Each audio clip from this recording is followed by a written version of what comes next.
मन म्हणजे नक्की काय? या प्रश्नाचं उत्तर प्रत्येकाकडून वेगळं येतं. मन म्हणजे ब्रेन. मन म्हणजे ते जे निर्णय घ्यायला मदत करतं.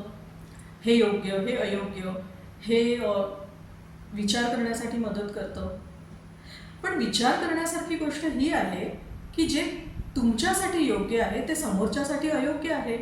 जे तुमच्यासाठी चांगलं आहे ते समोरच्यासाठी वाईट आहे. असं का बरं?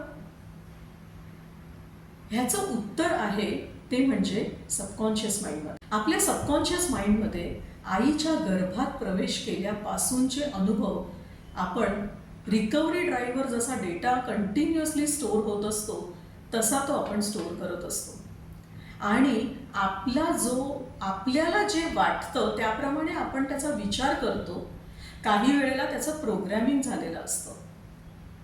आता उदाहरण द्यायचं झालं तर आईच्या गर्भात प्रवेश केल्यानंतर आईला कसं वाटतंय? मी तर आनंदाने प्रवेश केलाय, पण आईला वाटतंय अरे रे आत्ता कशाला? तिकडे आपल्या अवचेतन मनावर म्हणजेच आपल्या सबकॉन्शियस माइंडवर पहिलं मी कोणालाच नको आहे हे ठरवलं जातं. सो रिजेक्शन हे तिथे सुरू होतं आणि जे कदाचित आजपर्यंत बऱ्याचशा प्रसंगांमध्ये तुम्ही अनुभवत असाल. तर त्यामुळे आईच्या गर्भातला अनुभव आणि पहिला श्वास घेतानाचा येणारा अनुभव ह्यावर आपली बरीचशी आयुष्यातल्या प्रश्नांची उत्तरं अवलंबून असतात. आता बघा, मी तुम्हाला एक 6 बाजू तुम्हाला सांगते. तुम्ही उत्तरं तुमच्याकडे नसतील, पण तुमच्या आत्ताच्या आयुष्यामध्ये तुम्ही जिथे आहात आणि तुम्ही जे काही प्रॉब्लेम्स फेस करत आहात त्याची बऱ्यापैकी उत्तरं जी आम्हाला थेरपीमध्ये मिळाली ती ह्या प्रीनेटल पिरियडमध्ये मिळाली.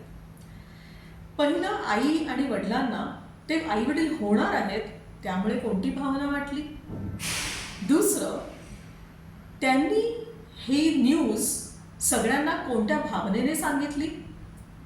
तिसरं, त्यांनी हा पिरियड आई वडील होण्याचा कशा आणि कोणत्या भावनेने तो अनुभवला.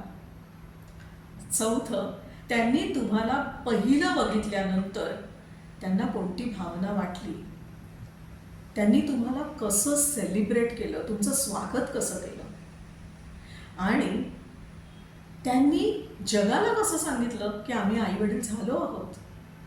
आणि सहावी बाजू म्हणजे हा प्रवास सूक्ष्म रूपापासून ह्या स्थूल रूपापर्यंत पहिला श्वास घेण्यापर्यंत तुम्ही कसा अनुभवला. बरेच वेळा जेव्हा क्लायंट आमच्याकडे इश्यूज घेऊन येतात की मला काही निर्णय घेताना भीती वाटते, मी सतत माझ्या आयुष्यामध्ये अडथळे अनुभवत आहे, आय फील स्टक, मला सतत कोणती तरी एक भीती वाटत आहे. बरेच वेळा ह्या प्रश्नांची उत्तरं प्रीनेटल पिरियडमध्ये मिळतात. आईच्या गर्भात प्रवेश केल्यानंतर बरेच वेळा असं जाणवतं की तिथे कोणीतरी आहे, माझी स्पेस मला मिळत नाही आहे. आणि त्याचं कारण आमच्या थेरपी थ्रू आम्हाला जे मिळालं आहे ते म्हणजे ॲबॉर्टेड चाइल्ड, मिसकॅरेड चाइल्ड. कारण सूक्ष्म रूपाने त्या एनर्जीच्या रूपामध्ये ते त्या आईच्या गर्भामध्ये तसंच असतं, कारण त्या जीवाला जन्म घ्यायचा होता. काही कारणास्तव आई वडील नाही देऊ शकले जन्म, पण त्याला राग आहे आणि त्याला तिथून जायचं नाही आहे. आणि ह्या वेळेला जर ह्या क्लायंटला तिथे आतमध्ये आल्यानंतर, गर्भामध्ये आल्यानंतर कोणीतरी आहे असं वाटलं, माझी स्पेस कोणीतरी ऑक्युपाय केली असं वाटलं, तर करंट लाईफमध्ये आत्ताच्या तो ज्या वयामध्ये आहे, ती ज्या वयामध्ये आहे तिथे त्यांना स्पेस हा इश्यू खूप येऊ शकतो. मला माझी जागा मिळत नाही कायमच. जुळ्या भावंडांमध्ये समजा एक भावंड जन्म नाही घेऊ शकलं काही कारणास्तव आणि त्यामध्ये जर काही हलगर्जीपणा झाला असेल डिलिव्हरीच्या वेळेला, तर जो जन्माला आलाय त्याला अपराधी वाटू शकतं, त्याला लोनली वाटू शकतं आणि तो लोनलीनेस बरेच वेळा तिथून उगम त्याचा झालेला असतो.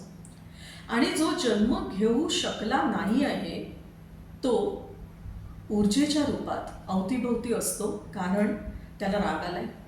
आणि मग वेगवेगळ्या पद्धतीने आपल्या आयुष्यामध्ये आपण अडथळे अनुभवायला लागतो. पहिला श्वास घेतल्यानंतर जर आईचा स्पर्श जाणवला नाही, आई बघायला तयार नाहीये किंवा आई नाही आहे तिथे, बरेच वेळा असंही झालेलं आहे की आईचं देहावसान झालंय आणि मग ती असुरक्षितता ती जी जाणवते ती इतकी खाली आणि खोलवर रुतलेली असते. ती त्या रिलिव्हिंगमध्ये, म्हणजे आम्ही जेव्हा थेरपीमध्ये रिलिव्हिंग करवतो त्यावेळेला हळूहळू ती ऊर्जा आम्ही बाहेर काढायला लावतो आणि ती सुरक्षितता परत त्यांना अनुभवायला देतो. आणि त्यानंतर बऱ्याचशा गोष्टींचा त्या पिरियडमध्ये, त्या थेरपीमध्ये आम्हाला त्या क्लायंटला अनुभव पण यायला लागतो की नाही, आईला तर ॲक्च्युली भीती वाटत होती, कारण आजीला मुलगा पाहिजे होता आणि आईने मुलीला जन्म दिला आणि त्यामुळे बरेच वेळा I am feeling rejected or I am feeling abandoned, मला कोणी विचारत नाही. हा इश्यू हा प्रीनेटल पिरियडमधून आणि पहिल्या श्वासामधून आलेला असतो. काही वेळेला अंबलिकल कॉर्ड गळ्याभोवती अडकलेली असते किंवा पाय अडकलेला असतो आणि त्यामुळे I am not able to take best foot forward, I feel suffocated, I am not able to express. असे सगळे इश्यूज, त्याचं सिम्पटम वेगळं असतं. म्हणजे क्लायंट माझ्याकडे येईल की थायरॉइड इश्यू आहे, पण तो इश्यू कुठून सुरुवात झाला तर मला सफोकेशन फील होतं इथे, मला काहीच करता येत नाही, खूप सफोकेशन आहे. त्यामुळे प्रीनेटल पिरियड हा आपल्या आयुष्याच्या अननोन फिअर ह्याच्यासाठी कॉन्ट्रीब्यूट करू शकतो. सिम्पटम काहीतरी वेगळे असू शकतात, पण बरेच वेळा ती जी असुरक्षितता जाणवते ती आईच्या गर्भात जे अनुभव आलेले असतात त्याच्यामधून येते. आणि त्यावेळेला आपलं जागरूक मन तयार झालेलं नसतं. त्यावेळेला सबकॉन्शियस माइंड खूप ॲक्टिव्ह असतं आणि जे काही आपल्या सबकॉन्शियस माइंडमध्ये असेल तेच आपल्या आयुष्यामध्ये परत परत घडत असतं. त्यामुळे थोडंसं ऑब्झर्व करा, तुमचे काही प्रॉब्लेम्स असतील त्याचं मूळ काहीतरी वेगळ्याच ठिकाणी असू शकतं आणि जोपर्यंत ते आपण रिझॉल्व करत नाही तोपर्यंत ते वेगवेगळ्या पद्धतीने परत परत आपल्या आयुष्यात येतं, कारण तो आपला चैतन्याचा एक भाग कुठेतरी फ्रीज झालेला आहे, तो असा नम झालेला आहे, थिजून गेलेला आहे आणि म्हणून तो वेगवेगळ्या पद्धतीने, म्हणजे माणसांच्या रूपाने, प्रसंगांच्या रूपाने, अडचणींच्या रूपाने तो आपल्यासमोर येत असतो.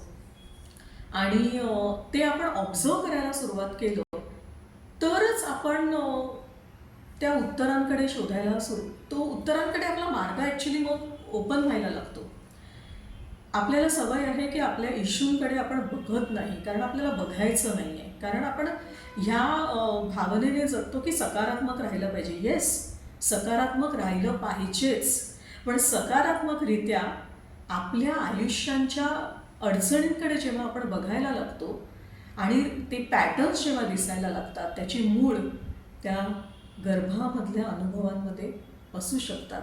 त्यामुळे असुरक्षिततेचा उगम बरेच वेळा पहिल्या श्वासामध्ये आणि गर्भातल्या प्रवासामध्ये असू शकतो. विचार करा आणि ऑब्झर्व करा. धन्यवाद.